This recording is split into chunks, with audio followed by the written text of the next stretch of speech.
Jazzcast Pros. So today's episode is all about movement, right? We are in season 7 of Healthy Illness Podcast, and this season is all about movement. So let's talk about why movement. Our last season was about mindfulness, all things mindfulness, what it looks like, what it feels like, all the things. It was a great time. Lots of great guests. And so it was a natural kind of move into movement from a mindfulness space into a physical space. And that's what this episode is all about. The basics of movement, but why movement? What movement is, why movement is important to your life. And to be honest, there was a great conversation about movement that I had with Jazzy T, the founder of the Jazzcast Pros Network, that we did not record. When I tell you we had a good conversation, 2 different perspectives about exercise, moving, the reasons why, all of that. I wish I could repackage it. You missed out. We all missed out because we didn't press record. And so here we are. We are in the hundreds, right? This is like episode 107, and it's been an incredible journey. So in journeys, there is movement. See what I did there? Pulled it all back together to talk about movement in this episode. Not necessarily exercise, but movement has been shown to increase your mental health and your physical health.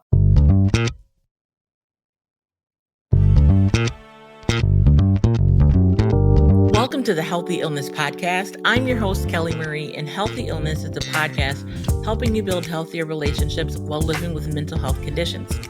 I live with mental health conditions and use my life, my story, my years of therapy and education, my work as a peer to help you live a mentally healthier life. So like, subscribe, share, let the world know that Healthy Illness is here. Bonjour, bonsoir to all the folks in France that are listening to the podcast. Je m'appelle Kelly. That's all I have after years of French lessons, and merci beaucoup for listening. Living with mental health conditions, whether it's diagnosed or not, right? And we've had that conversation around a diagnosis and what a diagnosis is, means, does, doesn't do, all the things. But in this space where, we say, listen, all right, I got some mental health things going on. Let me figure my life out. Let me go to therapy, or let me start journaling. Let me do some self-work. Let me do some professional work to start handling my mental health issues. A part of that is movement. So why did I choose movement for this season? Because movement has been shown to be both a benefit and a risk factor of mental health conditions. But when I say risk factor, like, what do I mean? Here's what I mean. Lack of movement, a sedentary lifestyle, not moving the body. If you're like me, you get these, I'm an Android girl. And so when I open up Chrome, I get a new window, I get like all of the algorithm news articles, and a lot of them around mental health, because that's what I look up and that's what I read. So that's what the algorithm feeds me, because that's what I feed the algorithm. And there is often an article around the health benefits of movement. Also, in that, the risk of decrease in your mental health if you live a more sedentary, movement-free lifestyle. So why am I saying movement and not exercise? Exercise is like purposely exercising. It is a set time where you're doing a set thing for the purpose of specifically movement, increasing your cardiovascular health, losing weight, increasing your muscle mass. There's a lot of reasons why people exercise. But this phenomenon of exercising is really new in the grand scheme of humanity, because the more industrialized we've become as a society, the less movement we're doing. And so we are generally not out in the fields. We are not out in the plants, but like industrial plants and farming fields. A lot of us are sedentary. We're not moving. We're working at computer stations or we're standing still. Even if we are standing, we're standing still. We're not moving our bodies. Our free time is spent watching TV or on our phones or computers. We're spending our free time not moving. And because of that, our health has been at risk. People are heavier, people are less physically healthy, and people are less mentally healthy. So on the benefit side of mental health, exercise is one of the things that will pop up. And so I'm still not going the exercise route, just going movement route, which is inclusive of exercise. And I'm separating them or more like moving exercise under movement and making movement the overarching theme. And because you don't have to exercise to be fit, you can just have an active lifestyle. And most of us don't have a physically active lifestyle. So this season is going to be all about what movement looks like, what exercise looks like. We are going to have some guests on the season that will dive into running. So Mary Beth Scott, Onward Run Coach, will be one of our guests. Latricia Davis will be one of our guests. We are talking about movement within community. Deetra Trueheart, who you have met before, she doesn't know she's going to be a guest, but I'm going to give her a call and bring her on because she has actually integrated movement into her lifestyle. Not really exercise per se, but similarly, to my point that I was making earlier, she's noticed that she has stopped moving. And, so anyways, I'm going to bring her on to talk about what that looks like from a non-exercise, non-gym membership perspective. I think you'll love this conversation that we're going to have. I have a trainer coming on, booking him now, so I don't want to jinx it and tell you who it is. But we are going to talk about strength training and the benefits of strength training and a couple other folks coming. I am really excited about this particular season because similar to mindfulness, there's so many levels, there's so many layers, there's so many ways you can integrate movement into your life. And there are so many benefits to it.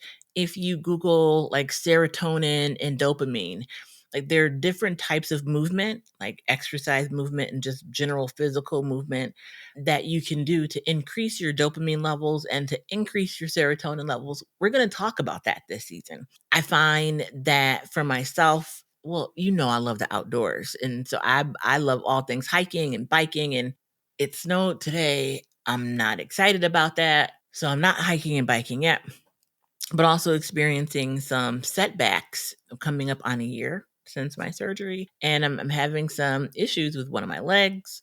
And prayerfully, nothing's wrong. I am going to the doctors. I am doing all of the things, but that we have no resolution in that space. And even though there's no resolution in that space, and even though I am not able to physically do the things I was able to do even last month, I'm still making sure I get my movement in. Movement is so important to the body. You don't use it, you lose it. And I came across this reel of a race. I think it was either the 75 and over race or the 80 and over race. And they was eating that track like nobody's business. They would smoke me if I was out there running with them. And I thought to myself, oh my gosh, there's no excuses. It's never too late. Like if they're out here running races at 75 and 80, I have no reason to not be out here moving my body. And again, it doesn't have to be running. It doesn't have to be cycling or biking or hiking. It can be something as simple as getting fit while you sit, which shout out to Hustle for Health. Check out Fit While You Sit on the Hustle for Health website. It's hustle for FOR health.com. The whole Fit While You Sit routine is on there. You don't have to go anywhere. You don't have to have a gym membership. You don't have to have a routine for exercise in order to be healthier. You don't have to spend an hour at the gym. You don't have to spend an hour exercising in your home to receive the benefits of better mental health and physical health, but we're talking mental health here. Better mental health through movement. There are so many things that you can do, like parking further away from the door. If you take the bus, get off at the bus stop before your actual bus stop. Walk around your block if you live and feel comfortable in your community doing that. You can literally, if I'm staring at my recliner, you can sit down, stand up, sit down, stand up. It doesn't have to be this big drawn out process for fitness. It can be the small things, and small things lead to big change. Well, what do you mean? All right, so I could get up and go to the gym. Actually, where I work, as a part of my work benefits, there's a gym. Have I been there once in the last 2.5 years to exercise? No. But you know what I do? Even with my leg being funky right now, I take the stairs in my parking garage at work. I take the stairs when I get to work, and I take the stairs coming home, in addition to taking the stairs in the garage, which is only a couple of flights. I do walk and talks with my team. So instead of meeting in my office, we will, if they want, I don't force people to go on a walk and talk, but it gets us out of the office. It gets us walking around the floor. We'll go for a walk and talk like around the building, and we get steps, we get some fresh air if we're going outside. This kind of part of the year, I'm down. This is my kind of weather, but I count my steps just to kind of keep me honest and make sure I'm getting up and doing things. But I do the walk and talks. I am taking the stairs. Like, so the parking example I gave, I don't always do that. Mostly because when I'm parking and going to the store, I really don't want to be there anyway. So I'm trying to get in and out and park close to the door as possible. But if you're looking for ways to get moving and add movement to your day, that's one of those spaces. Talking about the grocery store, we are going to talk about food and fitness. Like, what foods do we need to be eating that fuel the body and fuel the mind, right? There is a science to some of this stuff, especially if you're looking at integrating fitness, like really focusing on the exercise piece. We're going to talk about that too. So, wide range of topics that all center around movement and your mental health. I think one of the themes I want to make sure that we talk about with the guest is how you go from, like, there used to be this couch potato, the 5K app. It probably still exists, but how do you make that start? Like, if you're choosing exercise, say you're already getting your movement in and you want to, scale it up to exercise. How do you choose exercise? And which exercise do you choose that's right for your body, right for your lifestyle, right for your personality type? Because everybody's not made the same. Like, some of us ain't meant to be out here running, but some of us are. And for those of us that are, how do you get to that space of being able to rock out like Mary Beth? And so those are some of the themes that you'll see in the conversations with some of the guests this season. And what do you want to see? What do you want to know? What do you want me to cover? Is there a particular topic around movement that you would like to hear about? Is there a type of person, type of guest that you want to make sure I bring on the show? Let me know. Kelly Marie, because that's me, Kelly Marie at frontseatlife.com. That's my email, Kelly Marie at frontseatlife.com. Hit me up. I want to hear from you. I want to know what you do for movement. Is it fitness and exercise? Is it just body movement? How do you have a movement filled day? Do you have some of these like low key exercise types of situations? Like I didn't mention, I have a rise desk, sit stand desk. So press the button and it stands up. So I can stand up and work at my desk. Little leery of those walking pads. I want one, but I don't be stable on these 2 feet. But I could definitely see myself, if I could walk straight, using one of those walking pads. Not likely, because I weeble and I wobble and I'm not trying to fall down. But I definitely would love to talk to somebody who uses those types of tools in their day-to-day life and lifestyle. So until then, I wish you the best. I cannot wait to have folks on the show that are really speaking to you and what you want, what you need, what you see is helpful to you and your mental health journey. So if you're looking for resources, are you already ready to go and you just don't know where to go? Try 211. They have all of the human resources types, or not human resources, but like human services connections to locations, organizations in your community.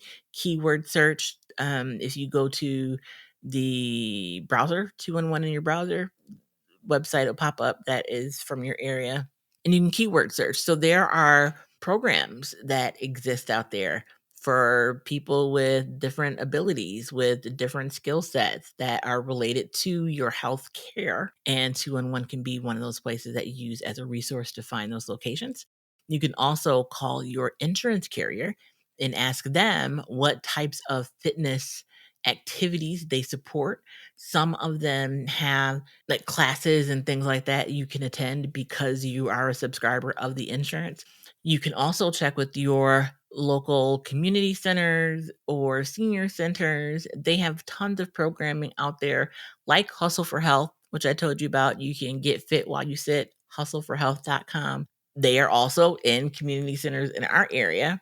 Perhaps you have something like that in your area. And so I encourage you to not wait, right? Like tomorrow's not promised, and there's something like do what you can today. There's some saying out there about don't wait till tomorrow because today is here and you can do it today. Make that sound fancy for yourself. And if that moves you, go ahead and use it. But that is our goal. That's our place. That's our space. Those are some resources for you. You have our upcoming topics and guests. They are going to rock out with us here on Healthy Illness Podcast. And listen, if you or someone you know is in crisis, if you need someone to talk to, dial 988 on your phone. A person specially trained to help you in this space that you're in right now is there to answer the call.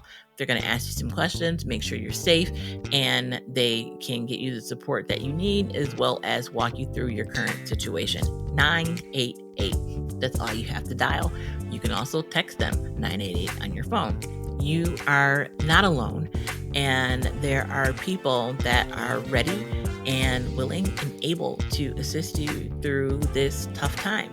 Until the next time where we talk more about movement, I am Kelly Marie, your host, kind of with the most, out here in these podcast streets. And this is Healthy Illness Podcast. Be the light.